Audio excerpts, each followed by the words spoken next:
one nation, under God, indivisible, with liberty. Justice for all. Okay, I'm just going to start before we turn it over to Denise to do her presentation, which we're very lucky to say is going to be a quick one tonight, which is a great thing. There was a few things I wanted to touch on that I think are important for people that are listening to hear. Andrea, do you know how many people are called in from the community? It looks like there's about 7 people watching right now. Okay, thank you. So the first and most important thing for tonight that I think is important is for us to have a moment of silence for Jimmy Ranieri. Jimmy was an alumni of our school district. His family was and continues to be part of our district family. Anyone who knew him knows what I'm saying. He was a friend to many and overall a very special young man. And many hearts are broken that he has left us. But I'm going to say this about Jimmy Ranieri. We all need to take a lesson from him on how he lived his life and how he treated every single person that he met with respect and a smile. So he would have wanted that for all of us. So let's give him a moment of silence and his family as well.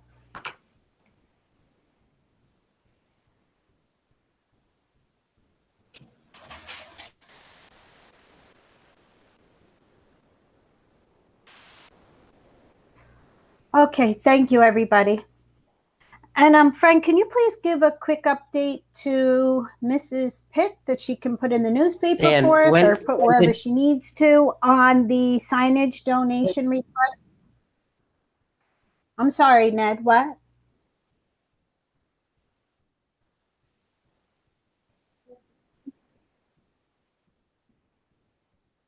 On Saturday, right, Dee? Pass away? Friday? Friday. A week ago, yeah, last Friday. Mhm. Yes. Okay. Thank- Frank, can you thank you. I please didn't give know us that. all, when I say a quick update, a quick, I guess, correction on the signage donation request that was on Facebook? Please?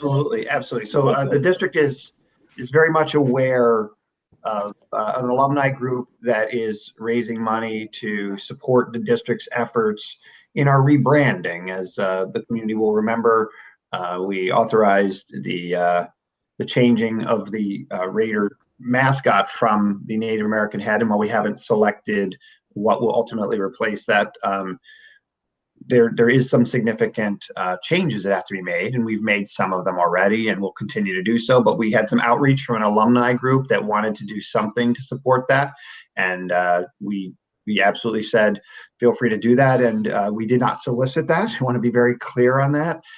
The things that we need to change, the district will do. It will take time to do that, but there was a group that reached out to us and is, I believe, raising money to help us replace the sign that is out front of O'Neill that won't have the Indian head or Native American headdress on that. So again, that was very much appreciated. Anybody knows that we have great support from our community, from alums, from our PTSC. PTSC just bought banners for the facility. It's wonderful. We're starting to hang those up.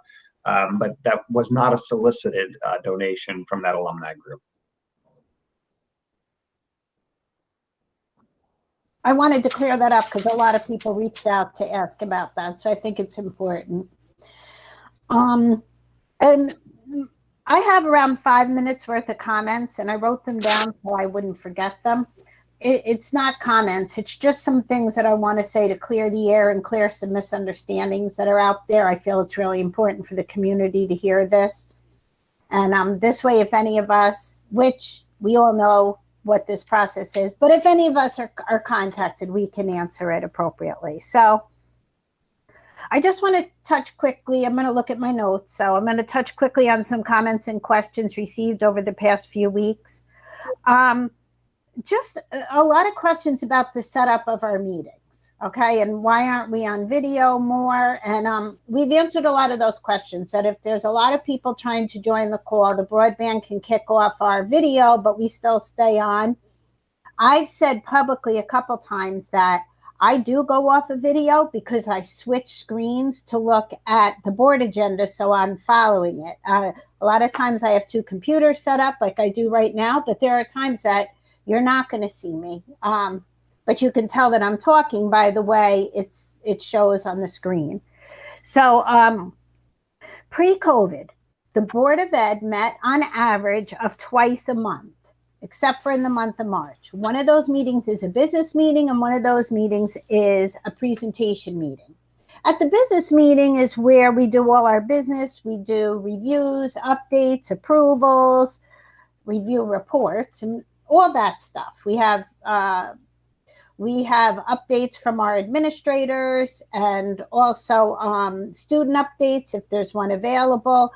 We have committee updates. We do all that in our business meetings. Then in our presentation meetings is where we hear some sort of presentation once a month, whether it be from our special education team, our Ford School, our intermediate school, our high school, athletics, a specific club, Denise on something that's going on, Dr. Teodor on or anything that's going on that her department is handling.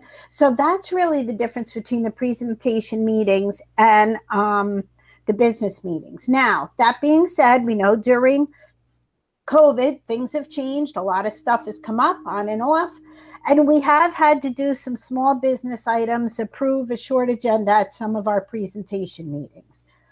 So while some people say, well, you had an agenda, why didn't you take public comment? Well, let's talk about public comment. No matter what the meeting, we, Highland Falls, Fort Montgomery Central School District Board of Education, always, when we have our open meetings in the library at the high school, we always allow and ask if anyone is there for public comment. Even during our presentation meetings, we listen to public comment. In March is our budget season. We meet almost every week if it's needed. Now, our budget is in very good shape right now, so we won't be meeting next week. But it's next week we won't be meeting, correct? Yes. Okay. But normally we meet there's 4 presentations or however many we need. We've also at times, just so the public understands, have had to have extra budget meetings as well. So whatever it takes to get our budget in place, we meet. Okay. Most of those are presentation meetings, but there is business done in at least 2 of the meetings if it's needed. But again, we're always open to public comment when we are in person. So I just want to say to the public that I really hope the attendees come when we go back in person, because normally we have 1, maybe 2 people come to our meetings. That's it. Unless there's something wrong, and then a whole bunch of people come. But I welcome, everyone on this call welcomes people to come to our meetings. And really, after you're there for a few meetings, you really get the gist of things and you hear how we decide things and what's going on. So I urge people to come and learn in public when we're back in public. We as a board and as a district continue to work hard to find a way to get back in person meetings. And while we are getting close, we do need some additional guidance from the state, from NYSBA, and our legal counsel to ensure that we are following all the set rules and regulations and set it up appropriately, so all of our board members still have the right to vote and participate. If there's a board member that is yet to be vaccinated and doesn't feel safe about coming to a meeting, we need to find a way for them to join remotely and be able to vote. Now, there's a lot of protocols behind that. And, anyone can look them up. But one of them is if you're going to be home doing a meeting, we have to publicly announce where you're going to be doing that meeting from, what the address is, where you're going to be, and you have to allow public into your home or wherever you are. If you're on vacation, into your hotel room, wherever you say you're going to be, it has to be open to the public. So not everybody's up for that. So we're really trying to do what's right to keep it safe, but still open our meetings. Now, what is the difference? And this is where I think we as a board could have done a better job, and I'll take the hit for it, explaining to people the difference between town hall meetings. Now, our town hall meetings are set up when there's something changing in the district, something major. Now, I'll tell you, in my past 10 years, we've maybe had a handful of town hall meetings, if that. But obviously this year we've had many town hall meetings because we wanted to make sure our community and our families understood about closing, remote learning, hybrid learning, reopening. So we had town hall meetings. It's at the town hall meetings that on several of them, or on a number of them, we actually took live questions as they were coming in. We would read them and answer them. And that's what we used, properly named our reopening at HFFMCSD.org email for us to answer questions on reopening. So whenever we had a presentation on reopening, we answered the questions that came in. Now, would it have been ideal for people to be in person and get the answer to their questions? Absolutely. Absolutely. But this is the best way that we could do it to make sure the information got out there. We created a frequently asked questions page. We did a lot of stuff. So what I want to say now is, going forward, as of today, the reopening email, any emails that go to the reopening at HFFM.CSD will be dispersed to the proper administrator for response. And they will also be consolidated and added to our FAQs for all to have access to. So if the question's already been asked, you're not going to see your question maybe out there specifically, but if it was already answered by an administrator related to the same topic, just take a look at the FAQs. A lot of the answers are already out there, so it's very, very helpful. Anything related to the budget, I know a question or two came in today. Dr. Sheboy and Ms. Sedera will answer that at the next meeting, the next business meeting on April 8th. So everyone make sure they have the answers to their questions. The one thing that I did want to point out, though, when we do go back to in-person meetings, I think that I just want to go over the protocol for taking comments and questions at a board meeting. And this just isn't our protocol. It's across the board, New York State, NYSBA. This is how they teach you. You open to public comment. Someone will come up to the mic. They'll either make their comment or ask their question. Now, unless it's a very simple question that Dr. Sheboy or Dr. Theodore or Ms. Sedera can answer on the spot, in most cases, when you leave that microphone, you will know who's going to get back to you with an answer. And in most cases, the Board of Education themselves, if it's fitting, will be copied on the response, so we know that you've been responded to. Some of the we do not answer questions at board meetings. No one on this board has the expertise or the knowledge to answer your questions, okay? And I don't mean that in a derogatory way, but we don't always know a reason why somebody's bus stop got moved, or someone's having trouble getting to the bus is coming early, or the classroom seems overcrowded, or my child doesn't have enough time to eat. So we make sure that those questions are answered by the appropriate person. So I just wanted to explain that, because there is a difference between board meetings and town hall meetings. And I think it's really important that the public understands, because I don't want anybody to have, what is that word? Unfair expectations on us and on yourself as well. So I just wanted to put that out there. I hope everybody understands. If anyone has any questions on that per se, reach out to the board and we'll be sure to answer you and get back to you. I don't think I have anything else at this time. I think we can turn it over to Denise. if we can. Okay. Yep. Thank you, everybody. I do not have a presentation to share with the Board of Education this evening because as of today, there are still no changes to our budget, to our expenditure budget and or our revenue budget. I know people probably have a lot of questions because of the article that came out in the Record yesterday with Senator Schumer stating that we're going to get $1 million. I've been working with state aid planning. I've reached out to Senator Skoufis's office to get some clarification. And at this time, we don't know when or if we're getting this money or how it's being distributed. So those are unknowns at this time.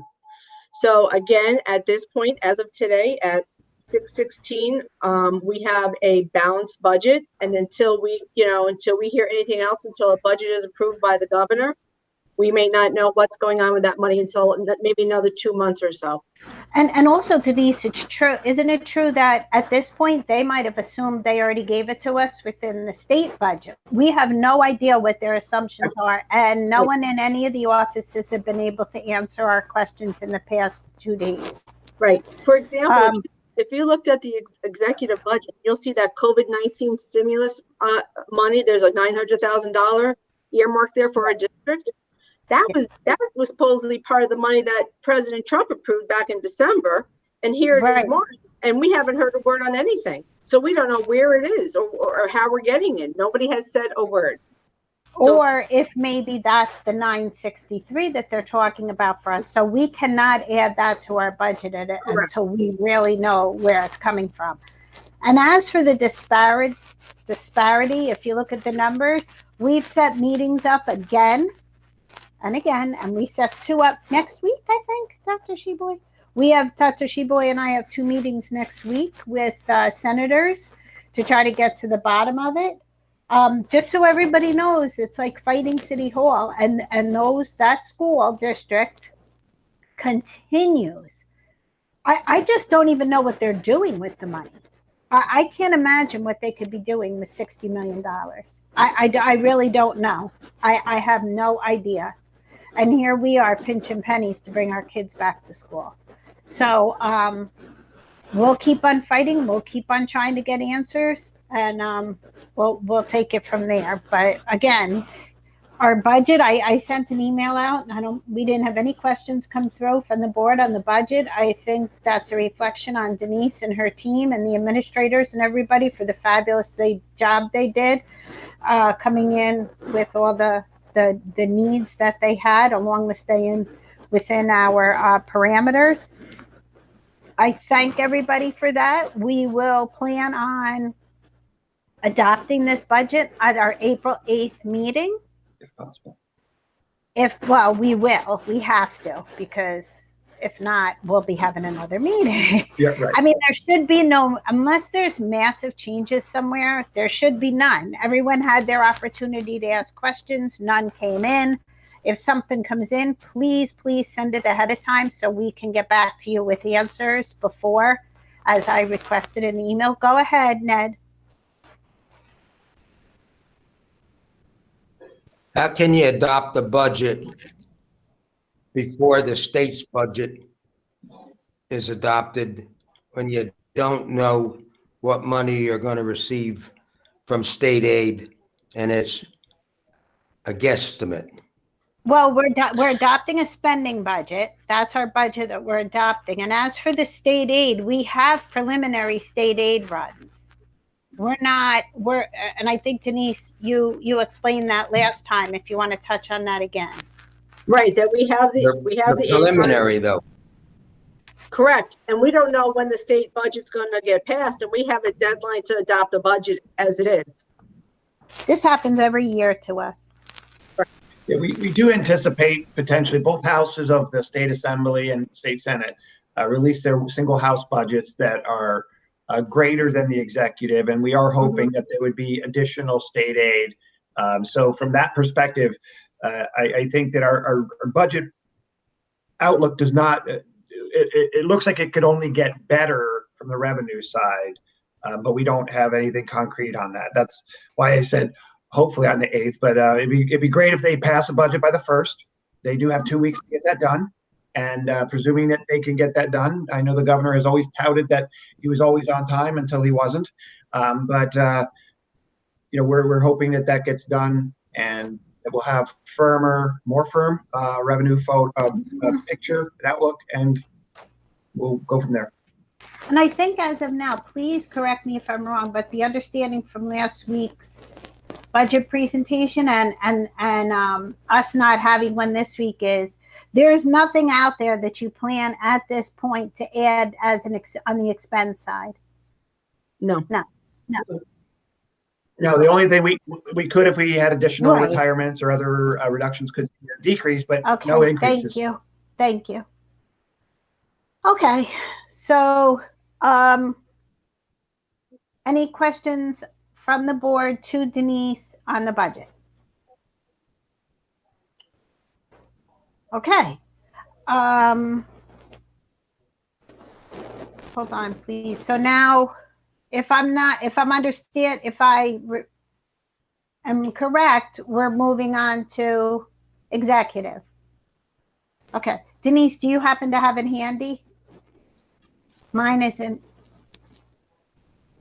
No. Oh, yeah, I do have it right here. I'm sorry. All right. Be it resolved that the Board of Education recesses into executive session for the purpose of discussing collective negotiations under the Taylor Law with the Town of Highlands Teachers Association and to seek advice of legal counsel. The board will not return to open session to take action. Motion. Second. Motion and a all right, I'll be second. Oh, Gabe, okay. Aye. All in favor? Aye. Any opposed? Motion carries. Okay, thank you everybody for joining, and we'll see you all. Have a nice break, and we'll see you all on April 8th.